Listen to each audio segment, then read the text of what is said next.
So I'd say that Xbox has had a really interesting 24 hours over at Gamescom. They definitely showed up in a big way like we thought that they would, albeit it might not have been necessarily what everybody was expecting. But their coverage has continued on, and there's one specific game that they have under their belt that's really impressing people, especially from a technical standpoint. It right now sounds pretty amazing. So we're going to talk about that today, as well as Black Myth Wukong, because wow, this is crazy stuff. And PlayStation apparently is reaping some rewards from that game. Their bet really seems to be paying off right now, so do make sure to stay tuned for all of that. But let's just go and get right into things, starting off with Capcom and the Dead Rising series. Of course, later this year, they plan to release Dead Rising Deluxe Remaster, and honestly, it looks really good. Despite its name, it's definitely not a simple remaster. It's a significant upgrade over the original, and I'm fairly excited to play this one myself. But here's the thing. We haven't gotten a brand new Dead Rising game since 2016 with the release of Dead Rising 4. And the reason I bring that up is because in a recent interview with IGN, Capcom said this: Capcom would like to continue to bring back many of its IPs. In hopes of expanding upon the Dead Rising series in the future, we'd first like to put effort into promoting Dead Rising Deluxe Remaster and share its appeal with fans around the world.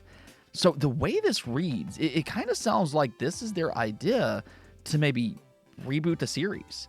If the remaster garners enough interest, if it has enough success, well then a new Dead Rising game would then possibly be on the table.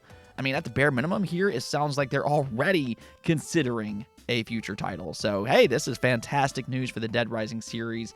And I'd also say that this is good news for other dormant Capcom games as well, because this could potentially mean that they have other remasters planned. Maybe Dino Crisis could be in their plans. I'm just going to kind of throw that one out there. Come on, Capcom. Let's make it happen. Now, we also got a new wave of Xbox Game Pass games to talk about. They just revealed 4 more additions to end the month of August with, and you can see them here. This includes Star Trucker, which will be available on September 3rd. Then there's Atlas Fallen Reign of Sand, which will be available on August 22nd. And then there's Core Keeper for August 27th. And then lastly, the Call of Duty Black Ops 6 Early Access Beta. Now, basically, Early Access will give you an opportunity to play Black Ops 6 on August 28th, which is 2 days before the open beta kicks off for everybody else. I mean, it's not necessarily a huge thing, but it's still a very nice perk for Game Pass subscribers. And this is kind of the new future for Call of Duty and Xbox Game Pass. This is the big perk for that Activision Blizzard acquisition. I mean, you have to remember that you're still going to get Black Ops 6 for Xbox Game Pass Ultimate day one when it releases on October 25th, which, I mean, that is still just so crazy to think about. I mean, Game Pass is legitimately getting the biggest holiday game day one this year. And it's going to be very interesting to see how that impacts Xbox Game Pass, as well as Call of Duty for that matter. I mean, this really is uncharted territory, and we're going to kind of see how this combination works for them. Now, outside of Call of Duty, though, admittedly, I don't think that this is their best lineup of games for Game Pass. But if there's one game that stands out here, I'd say maybe Atlas Fallen Reign of Sand. There was initially some optimism for this game when it was first announced. It seems like a good setting and everything, but unfortunately, it didn't exactly meet expectations when it released last year. However, it got a major update earlier this month, and apparently it is a lot better now. So maybe it'll find a second wind here with its inclusion for Game Pass, and if it is something that you've been interested in, maybe check that one out when it releases tomorrow on August 22nd. Now, speaking of Xbox and Xbox Game Pass, let's go and talk about the game that's leaving quite the impression on people over at Gamescom, being Stalker 2. Now, every time we've seen this game, it's really looked amazing to the point that it almost kind of seems like it might be too good to be true. I mean, graphically, it looks fantastic. The facial expressions, the animations, the image quality, just absolutely everything looks stunning. It's also using Unreal Engine 5, which has produced some really great-looking games this generation, but that also at times has been in sacrifice of their performance. So all of this kind of begs the question, is Stalker 2 actually going to perform well? Or are we looking at yet another 30 FPS experience, or a buggy mess?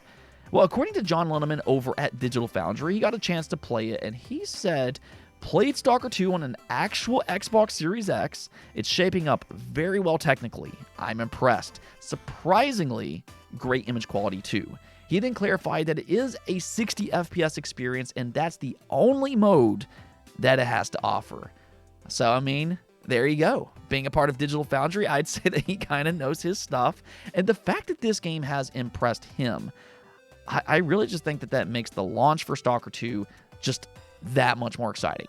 I mean, this game is already one of the most wish-listed PC games as is, so, I know the excitement level is already at a 10 out of 10, but the fact that it's seemingly performing well on the Xbox Series X, I'd say that's a great sign for its launch, if anything else. Even for myself, just kind of considering how good Stalker 2 looks graphically from all of the trailers that they've shown, and also knowing that this studio has dealt with a very unique problem, probably one of the most unique issues I've seen for any kind of development cycle, I really wasn't sure how it would perform. I was a little bit worried that it would be yet another 30 FPS experience for Xbox, which is, not what you want for a first-person shooter. So to hear that it is, in fact, a 60 FPS experience definitely has increased my anticipation. I mean, it also just looks like it's a good game. So, just kind of let me know what you all think about all this. Are you excited about Stalker 2? It is set for a November 20th release, which includes Xbox, Xbox Game Pass, and PC. So we are closing in on its release. It's only a few months away by this point, so let's go. Next up here, let's go and talk about Black Myth Wukong, because, just wow. I was not expecting this at all. I thought Wukong would have a successful launch. It looks like a very good game, but it really shattered any kind of expectation that I, as well as most other people, had for this game, because check this out.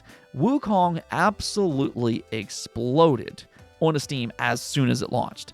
It immediately shot up the charts with more than 1 million concurrent players within just the first hour of its launch. It's since gone on to surpass 2.3 million concurrent players, which makes it the highest peak for any single-player game ever made on Steam. And it only sits behind PUBG, which is still number one at 3.2 million. That is legitimately crazy to see a game just immediately shoot up the chart this way. Usually it takes time to build traction as word of mouth spreads. And then by the time the weekend starts, that's really when you start to see player counts escalate. So this is a very rare situation where you just see a game immediately just shoot up the charts this way. But what's happening here is that Wukong is a phenomenon over in China. This is a Chinese-developed game after all, and it's based on one of the most popular Chinese novels of all time. So I think this makes sense. It is a cultural phenomenon for China, which you can see from Steam database graph. You'll notice that it hits its peak when it's daytime over in China, and then the numbers fall off once it's night and people start to go to sleep. And what this tells me, and really what this tells the entire game industry, is the potential market that China has. If you can tap into that market, it's massive, as you can obviously see with Wukong. And that's incredibly exciting for the game industry, for the AAA game industry. Now, with that said, Wukong is seemingly having success worldwide. It's not only successful in China and nowhere else. It is having success in other places as well. So just big congrats to Game Science. This is absolutely incredible. They made a great game, and obviously it's paying off for them.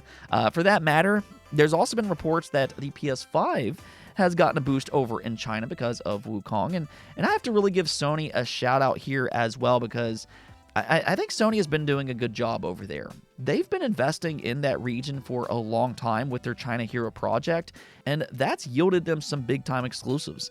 That's how they got Genshin Impact, and they also still have Lost Soul Side coming. So their investment for Chinese developers are really paying off right now. Their forward thinking was definitely a smart decision. So big congrats to Sony, big congrats to Game Science, and big congrats to all of the players playing Wukong, because like I said before, it seems like it's a pretty good game on both PC and for the PlayStation 5.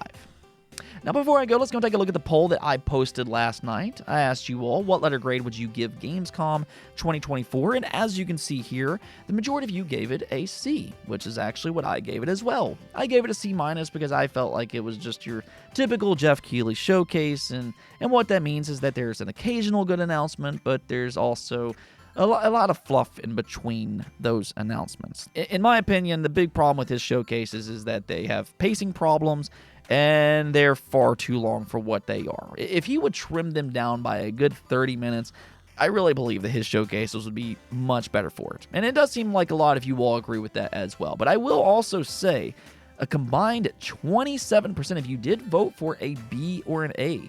So it seems like a lot of you really enjoyed this showcase. And hey, if so, all I can say is more power to you. I'm actually really glad that you all enjoyed it. So good stuff. Anyways, though, that's going to be it for this episode. But until next time, subscribe and peace out.